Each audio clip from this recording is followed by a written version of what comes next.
I thought Madison was the one. We had been together for 2 years and everything felt right. She was talking about us moving in together, building a future. I could see myself with her for the long haul, but there was one thing I did not see coming. It started on a Friday night when she asked me to do her a small favor. I wanted to be the supportive boyfriend, the guy who steps up for his partner. The favor was not small at all, and it would change everything between us. Before I dive into what happened next, I would love to know where you are watching this from. Drop your city or country in the comments below. If you have ever been in a relationship where you felt taken for granted, hit that like button because you are not alone. And subscribe because, trust me, you will want to hear how this whole situation played out. Now let me tell you about that small favor that turned my life upside down. It was a Friday evening, and I was at my apartment getting ready for a relaxing weekend. I had just finished a long week at work as a software engineer, and I was looking forward to a quiet night with Madison. I was planning to cook us dinner, maybe spaghetti carbonara, her favorite. I had already bought fresh pasta and pancetta from the Italian market downtown. The apartment smelled like the garlic bread I had warming in the oven. Everything felt peaceful. Then my phone rang. It was Madison, and her voice had that sweet, slightly higher pitch she used when she wanted something. "Hey babe," she said, "I have a huge favor to ask." My heart sank a little because I knew that tone. She explained that her older sister Taylor needed someone to watch her 3 kids the next day, Saturday. Taylor had an emergency at work, a last-minute business trip she could not get out of. The kids were Wyatt, 7 years old, Harper, 5, and Easton, 3. Madison asked if I could help out just this one time. She said it would mean the world to her and to Taylor. I hesitated. I had never spent much time with those kids before. The few times I met them at family gatherings, they seemed like a handful. Wyatt was loud and constantly demanding attention. Harper whined about everything. Easton was still in diapers and had thrown a tantrum at Thanksgiving dinner that lasted 45 minutes. But Madison sounded so hopeful, so grateful in advance. She said Taylor was desperate and had no one else to turn to. I thought about how I wanted to be a good boyfriend, the kind of guy who helps out his partner's family. So I agreed. Just this once, I told myself. How bad could it be? Saturday morning arrived, and I drove to Taylor's house at 9 a.m. sharp. The house was a 2-story colonial in the suburbs, painted pale yellow with a front yard full of toys scattered everywhere. A pink plastic slide sat next to an overturned tricycle. I knocked on the door, and Taylor answered immediately. She was dressed in a navy blue blazer and pencil skirt, looking every bit like someone heading to an important business meeting. Her hair was pulled back in a tight bun, and she clutched a leather briefcase. Madison was there too, standing in the foyer. She gave me a quick kiss on the cheek and whispered, "You are the best, babe. I promise this will not take long." Taylor handed me a laminated sheet of paper with a detailed schedule. "Breakfast at 9:30, she said, pointing to the list. "No sugary cereals. They can have oatmeal or scrambled eggs. Lunch at noon. No juice boxes after 3 p.m., or Easton will not nap. Bedtime routine starts at 7 p.m. Bath books lights out by 8. She rattled off rules like she was briefing a military operation. No screen time except for 30 minutes of educational cartoons. No candy. Harper is allergic to strawberries. Wyatt cannot have dairy or he gets an upset stomach. Easton still wears pull-ups during the day. I nodded along, trying to memorize everything, but my head was already spinning. The house smelled faintly of sour milk and old French fries. I glanced into the living room and saw toys everywhere. Action figures, dolls, building blocks, crayons, and what looked like dried Play-Doh ground into the carpet. The 3 kids were sitting on the couch watching a cartoon. They did not even look at me. Taylor gave me a quick pat on the shoulder.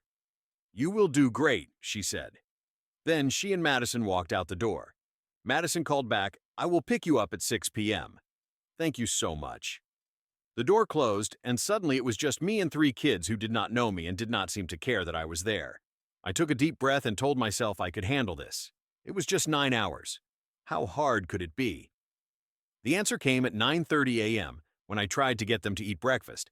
Wyatt looked at the scrambled eggs I made and said, "I do not eat eggs. They are gross."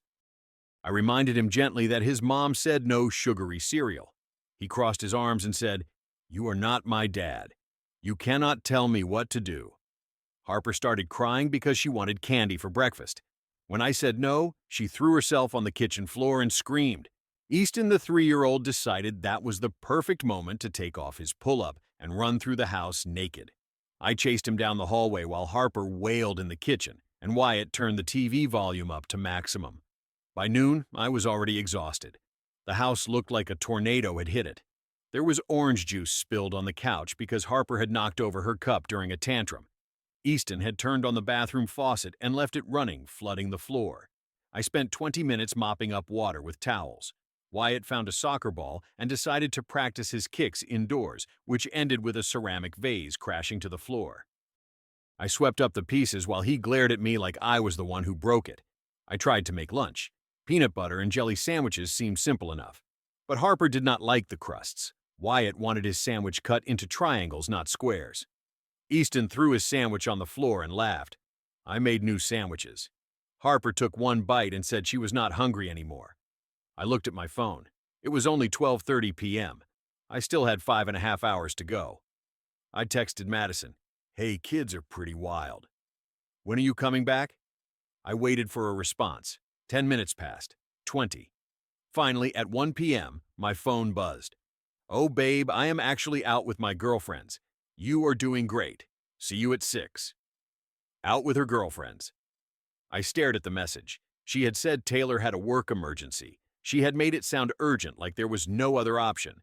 But Madison was not here helping. She was out having fun. I felt a knot form in my stomach, but I pushed it aside. Maybe she needed a break. Maybe I was overreacting. I told myself it was just one day. The afternoon was worse than the morning. I tried to get the kids to nap. Harper refused to go to her room. Wyatt said naps were for babies. Easton cried for 30 straight minutes. I finally got him to sleep at 3 p.m., only for Wyatt to wake him up 10 minutes later by slamming a door. The crying started all over again. Not by 6 p.m., I was sitting on the floor of the living room surrounded by chaos. Toys everywhere. Food smeared on the table. My shirt had a mysterious sticky stain. I heard a car pull into the driveway and felt a wave of relief. Madison walked in looking fresh and cheerful. Her hair was perfectly styled, and she smelled like expensive perfume. She smiled at me.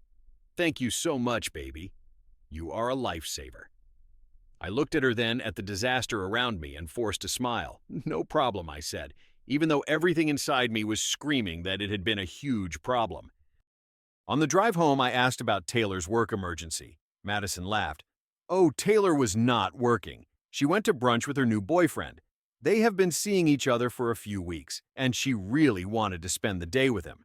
I felt my hands tighten on the steering wheel.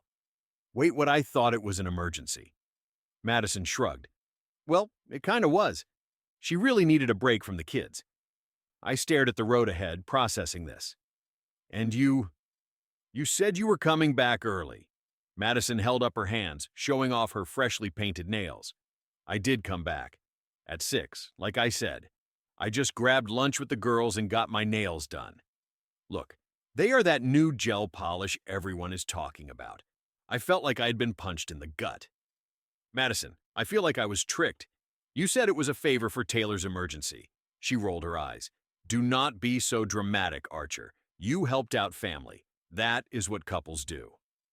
I did not respond. I drove the rest of the way in silence. When I got home, I collapsed on my couch and stared at the ceiling. Maybe I was overreacting. Maybe this was just what relationships were, about helping each other out. I decided to let it go. It was just one Saturday. It would not happen again. But it did happen again. The following Thursday, Madison called me. "Babe, I know you are tired, but Taylor needs help again this Saturday." I felt my stomach drop.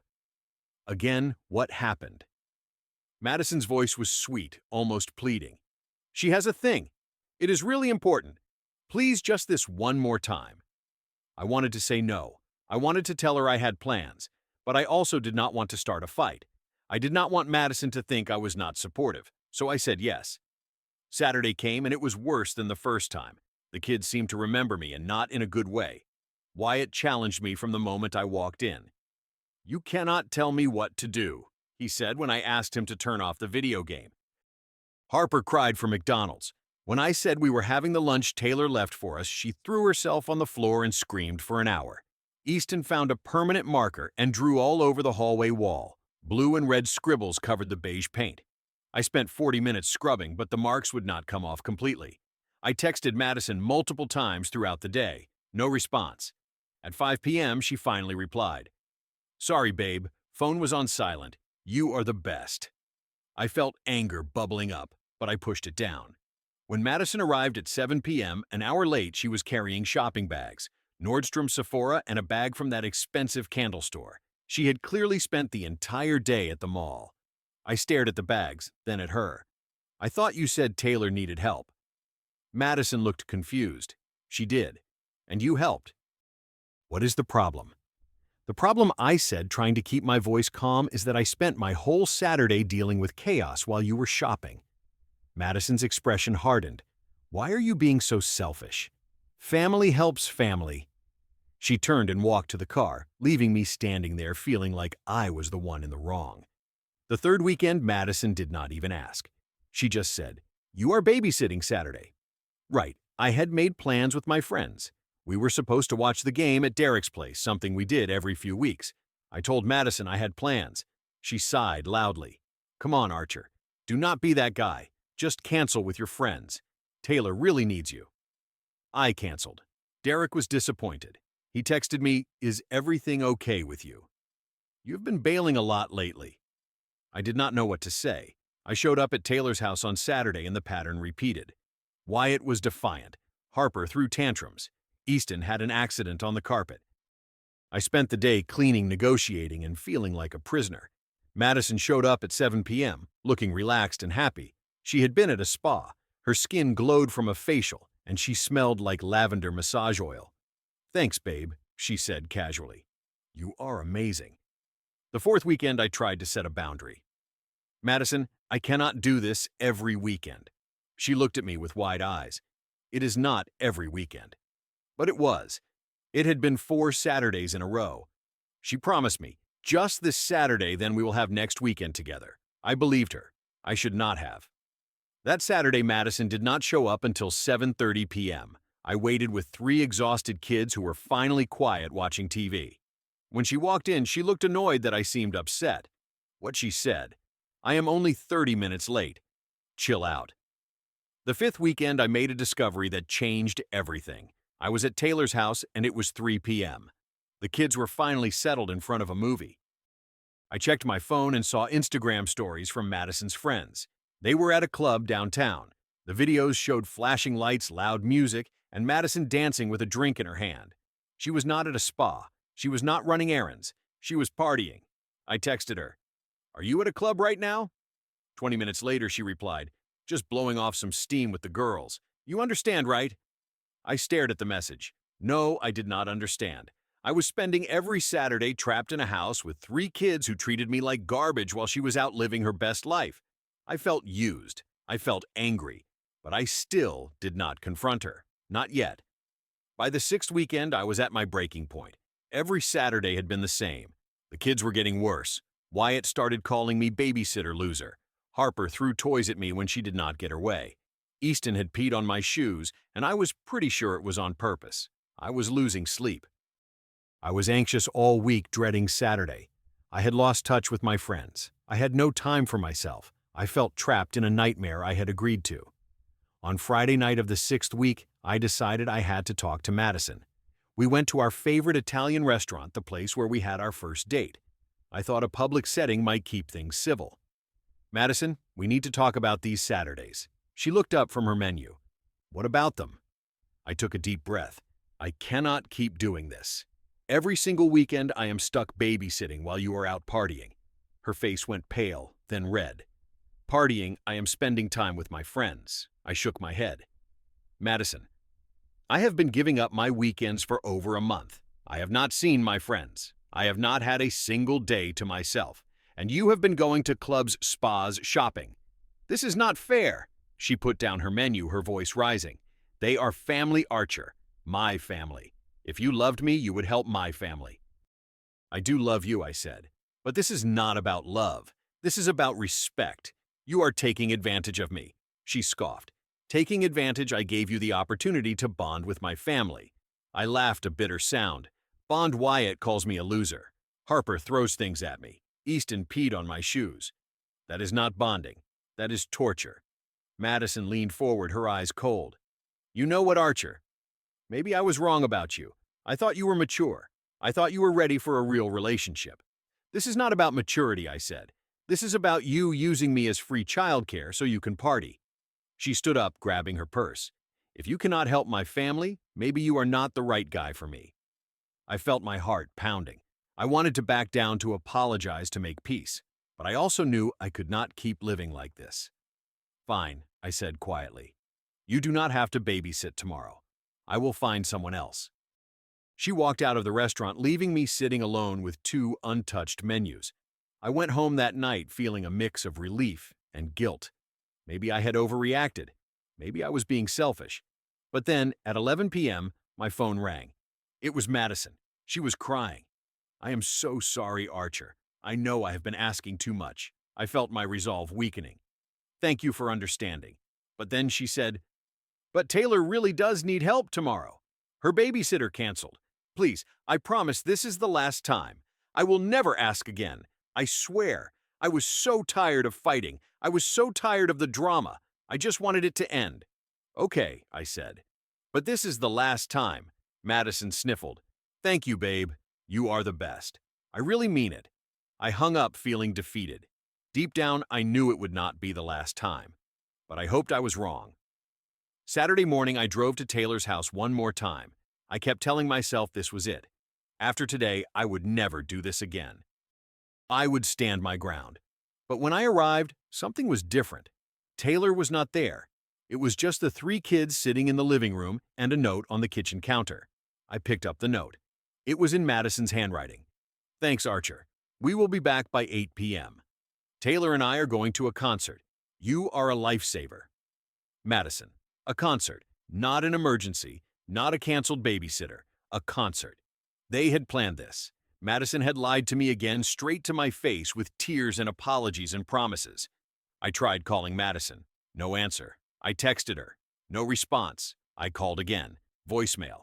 She had turned off her phone or blocked me. I stood in Taylor's kitchen holding that note, feeling something inside me break. This was not love. This was not partnership. This was manipulation. The day unfolded like every other Saturday except worse. Wyatt demanded to watch a rated R movie. When I said no, he screamed at me for 20 minutes. Harper bit me. Actually, bit me. I still have the mark on my forearm, a perfect impression of her tiny teeth.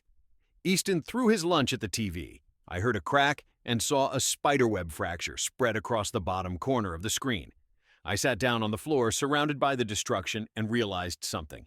I was not Madison's boyfriend. I was her free babysitter. I was a convenience. She did not respect me. She did not value my time. She lied to me, manipulated me, and expected me to just accept it. At 8:30 p.m., I heard the front door open. Madison and Taylor walked in, laughing and stumbling slightly. They smelled like alcohol and cigarettes. Their makeup was smudged and they were clearly buzzed. Madison saw me sitting on the couch and smiled. Hey, babe, how are the kids? I stood up slowly. We need to talk. Now. Madison groaned. Can it wait? I am tired. No, I said. It cannot wait. I pointed at the broken TV. I pointed at the chaos around us. You lied to me. You said Taylor's babysitter canceled. You said this was an emergency. You were at a concert. Madison waved her hand dismissively. Oh, come on. It is just a concert. Do not be so uptight. I am done, Madison. I am not doing this anymore. She laughed like I had told a joke. Done. What do you mean? I mean, I am not babysitting anymore. I am not being your backup plan so you can party. Madison's smile faded. You are being dramatic. It is just babysitting.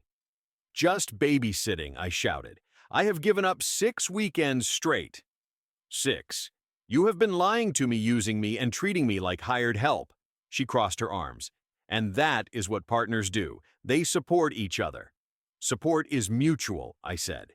You have been going out having fun while I am here being tortured by 3 kids who hate me. Madison's face twisted with anger. If you loved me, you would not complain. If you loved me, I shot back, you would not take advantage of me like this.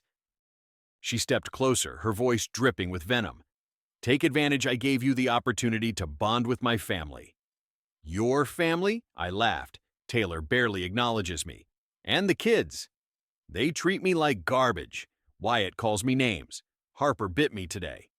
Look, I showed her my arm. Easton broke the TV. This is not bonding. This is abuse. Madison went silent for a moment. Then she said, her voice cold and steady. You know what, Archer? Maybe I was wrong about you.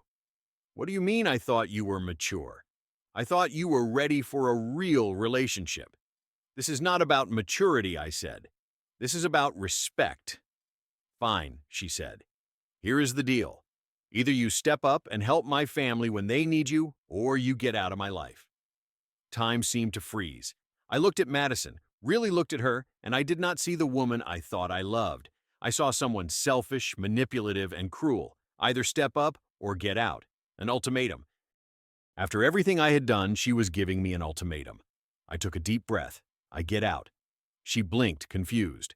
What, you heard me? I get out. We are done. Madison stared at me like I had slapped her. You are breaking up with me over this. No, I said, grabbing my jacket.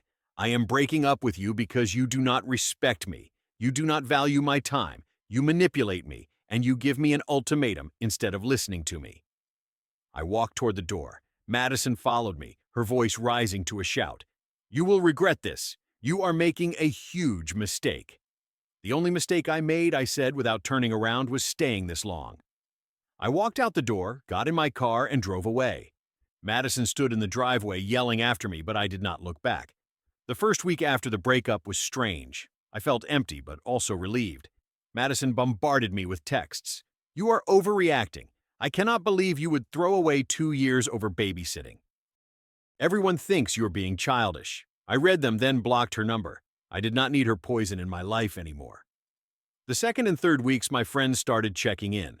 Derek invited me over to watch the game, the thing I had been missing for weeks. Sitting on his couch with a beer in my hand, surrounded by friends, I felt like I could breathe again. Derek said, Dude, you should have left after the first weekend. She was using you. Hearing him say it out loud made me realize I was not crazy. I was not selfish. I had been taken advantage of, and I had finally stood up for myself. Then, in the fourth week, something unexpected happened. I got a text from an unknown number. Hi, Archer, this is Taylor. I heard you and Madison broke up. I am sorry. I stared at the message, confused. Why was Taylor texting me? I replied. Thanks, but why are you texting me? Her response came quickly. I need to tell you something. Madison never asked me if I needed help. She volunteered you. My heart stopped. What Taylor explained everything. Madison had told her, my boyfriend loves kids. He would be happy to babysit. Taylor had been hesitant at first, but Madison kept insisting. Taylor thought I genuinely wanted to help. She had no idea I was being pressured. When Taylor found out the truth during our fight, she was furious with Madison. She texted me I would never force someone to watch my kids against their will. Madison lied to both of us. I sat there staring at my phone as the full picture came together. Madison had manipulated both of us. She had wanted free weekends to party, so she used me as her solution.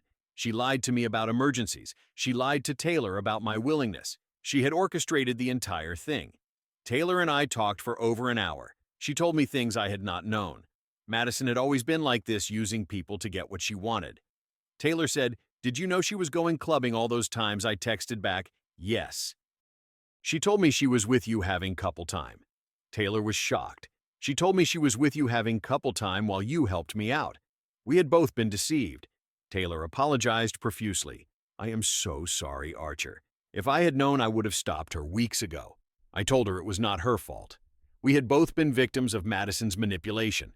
Knowing the truth did not erase the pain, but it did validate everything I had felt. I was not crazy. I was not selfish. I had been used, and I had been right to walk away.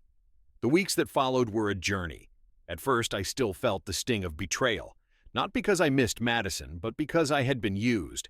I kept asking myself why I let it go on for so long. Why did I not stand up for myself sooner? I spent a lot of time alone walking through the park near my apartment thinking about what I had learned. But slowly, things started to get better. I reclaimed my weekends. The first Saturday after everything ended, I woke up without the weight of dread on my chest.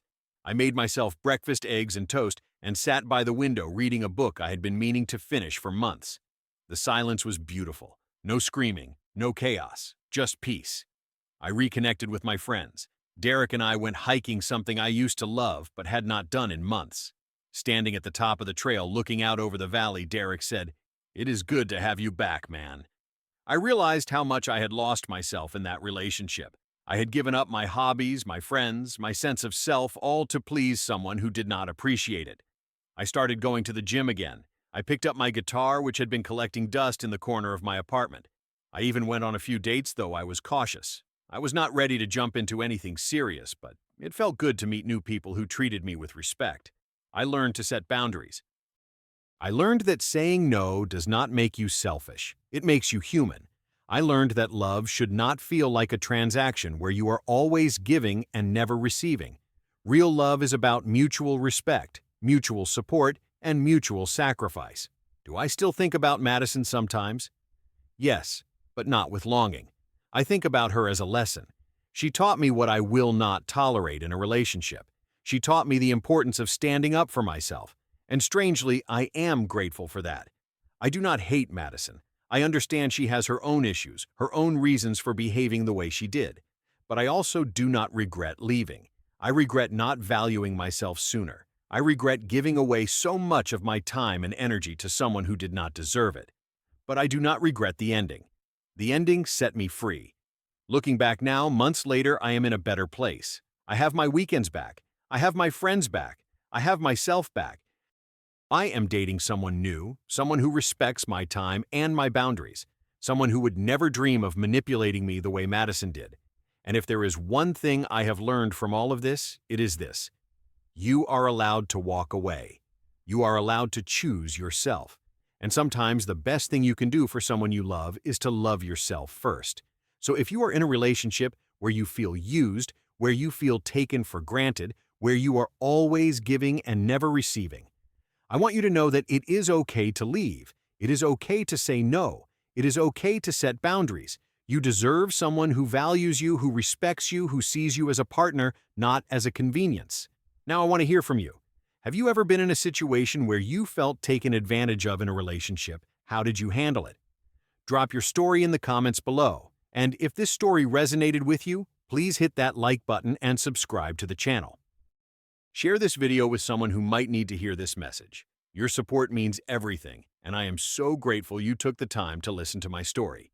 Thank you for being here, and I hope you find the strength to choose yourself just like I did. Take care, and remember you deserve respect always.